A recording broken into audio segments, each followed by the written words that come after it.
Hello guys, so good evening. Ito na naman tayo. Meron tayo ditong laptop. Ito yung continuation ng ating Windows 7 operating system installation process. Ano po? So ngayon, pag-aaralan naman natin kung paano ba mag-install ng drivers. Ano ba yung drivers? Yung drivers, siya yung programs wherein nagbibigay ng halaga or siya yung pinakang software o composed of software, drivers, composed of software which focus on many things, halimbawa sa graphics, halimbawa sa sounds, halimbawa sa network, So, lahat ng mga programs na yon or software na yon, ang tawag doon is drivers, So, yun yung tawag doon. Okay. So, ngayon, tingnan natin. So, kung makikita natin dito, tingnan nyo na yung mouse pointer ko. Diba, naka-X siya dito. Yan, So, yan, naka-X siya. So, ibig sabihin yan, wala pa siyang network driver. Then, medyo malaki pa yung kanyang icon. So, ibig sabihin yan, medyo may problema siya sa graphics or mababa yung ng graphics niya. Ano pa ba yung wala? So, yung sounds okay tayo. Meron tayo.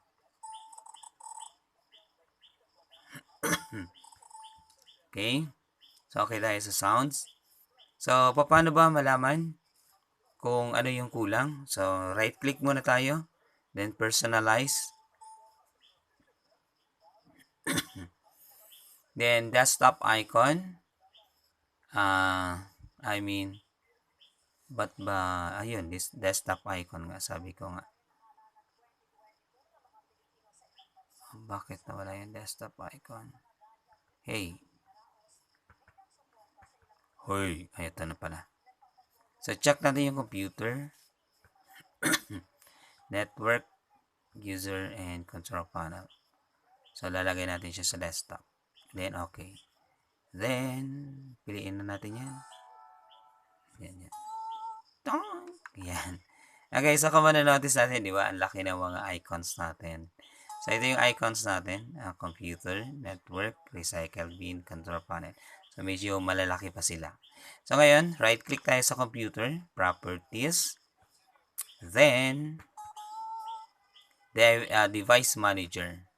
Under device manager, makikita natin kung ano ba yung wala pang program. Ano ba yon?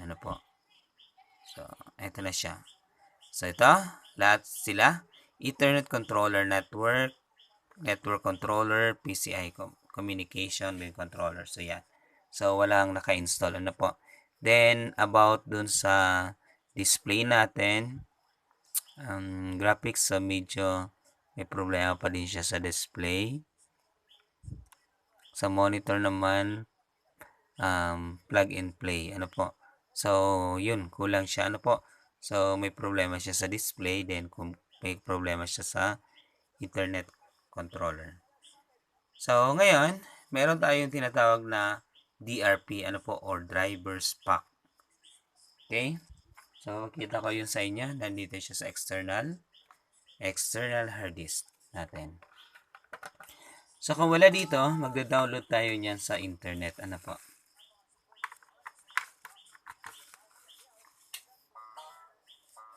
So, yan.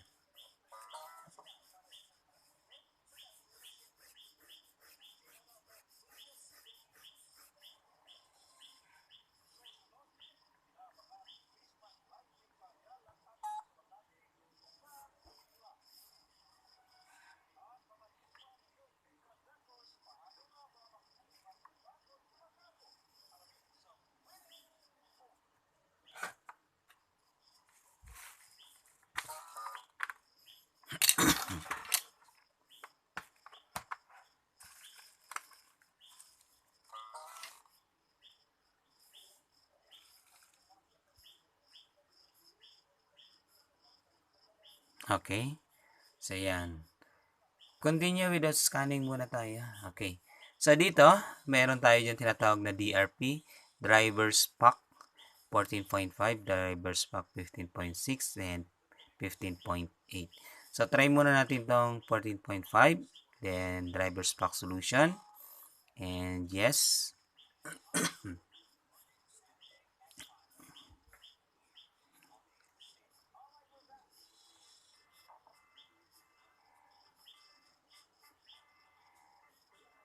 Okay, ito na siya. So, okay. Click okay. Tumutunog siya. Nako naman.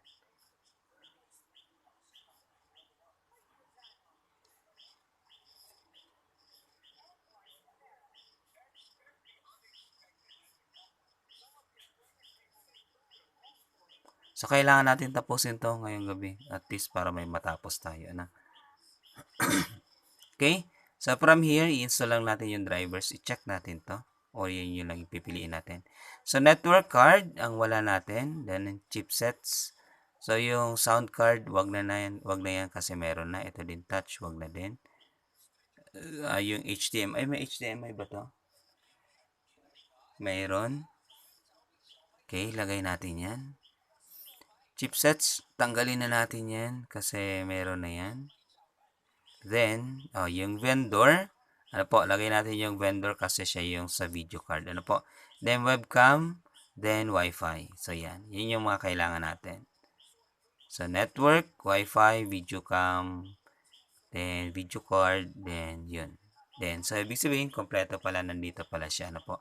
So, yung hinahanap natin na network dito, so, wala siya, di ba? Then, yung interface HDMI, so lagay na din natin. And also, yung video card, kasi malalaki yung icon natin. Then, yung camera natin. Then, yung Wi-Fi. Ano po, yung Wi-Fi natin. So, sila yung mga drivers or program or software na i-install natin. So, start installation.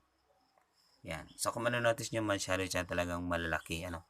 So, kapag okay na, na-install na yun, liliit na yan. Ano po? Mamaya, manonotice nyo yan. So, yan. Ito yung tinatawag natin yung installation of drivers. For example, the network, the sounds, the video, the audio, chipsets, touchpad. So, yung mga ganun ano po. Okay. So, antayin lang natin. So, 2 out of 6, 20%.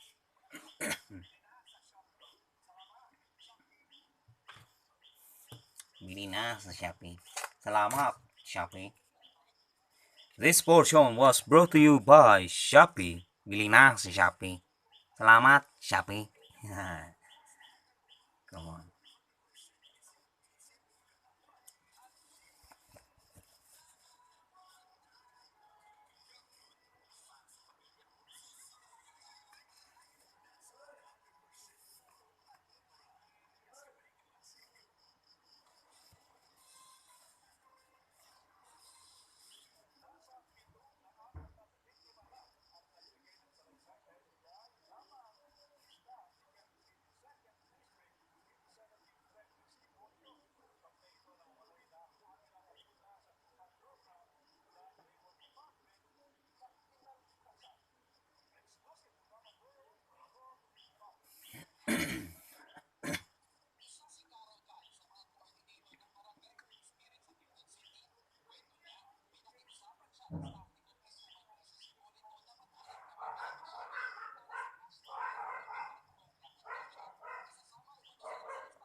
So, 3 out of 6, so 47%. Konti na lang, ano, nasa video card Intel na tayo. So, yun yung graphics. High definition graphics, ano po, HD. Intel R, yun, tama talaga, Intel R ito, di ba? So, yan, sa high definition graphics. So, match naman yung ano natin kasi Intel R siya, di ba?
Okay, 86%, 6 out of 6.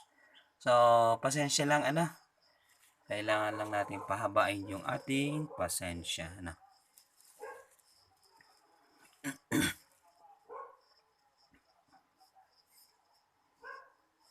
90%.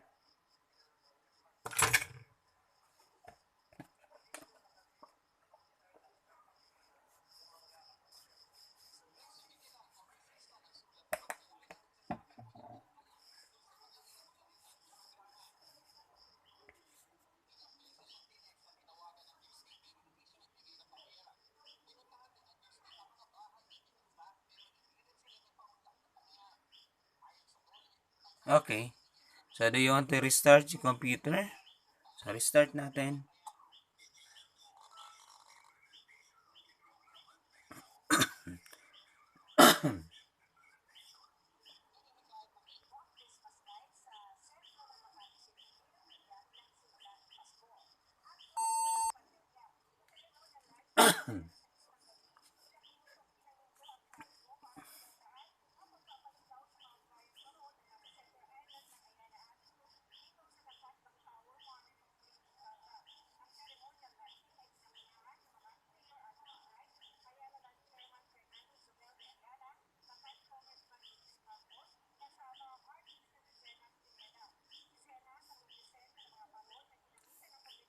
Okay, so yan. So, while we are waiting, nag-aano tayo, nanonood tayo ng news. Kasi hindi na tayo updated sa news eh. Okay, so yan, yung sinasabi ko sa inyo. So, kung manonotice nyo, maliliit na yung icon niya, di ba? Yung icons, di ba? Then, we have also here, yan. Yan, Yan. Yan. May network na tayo. Yan, di ba? So, yan.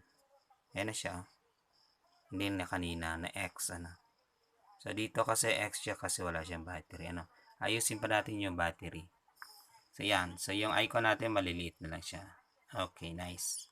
So, ngayon, tingnan natin kung yung nandyan pa ba? Yung mga question mark. Right-click my computer or computer, then properties. Then, device manager. Ito na. So, meron pa rin tayong unknown PCI simple communication controller. So, kung ganyan, pwede natin siyang kunin over network, internet. So, tanggalin natin yung ating HDD, external hard disk drive. Connect tayo sa network using cable. Yan, po. So, connect tayo.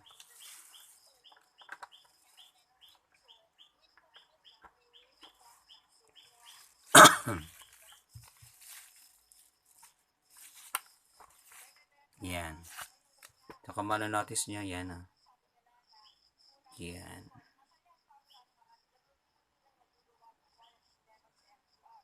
Sa public. Public tayo. And close. So, yan. Meron na siyang internet connection. Yan. Ngayon, yung sinasabi ko nga kanina, for example, hindi natin siya nakuha doon sa ating DRP. So, pwede natin siyang kunin over a network. Or internet. Over an internet. So, simple lang naman yan. Halimbawa, ito, may kulay yellow siya o nakapadamdam. Ibig sabihin yan, wala pa or hindi pa siya naka-install yung kanyang drivers or yung kanyang software or program. So, right-click mo lang yan. Right-click. Kasi connected na tayo sa internet. Update driver software. Then, search automatically for updated drivers. So, mismo, itong program na to, i-redirect tayo kay internet. So, may problema daw. So, kung wala dito, yun ang problema. So, wala. Okay. Windows could not, daw yun? Basta yun, Windows could not. Okay? So, kung wala dyan, then pwede nyo naman hanapin or piliin nyo lang o punta ka naman kayo doon sa ibang DRP 15.6 or 15.8 po. So, ganun lang or 18. So, kung wala siya sa internet. Okay?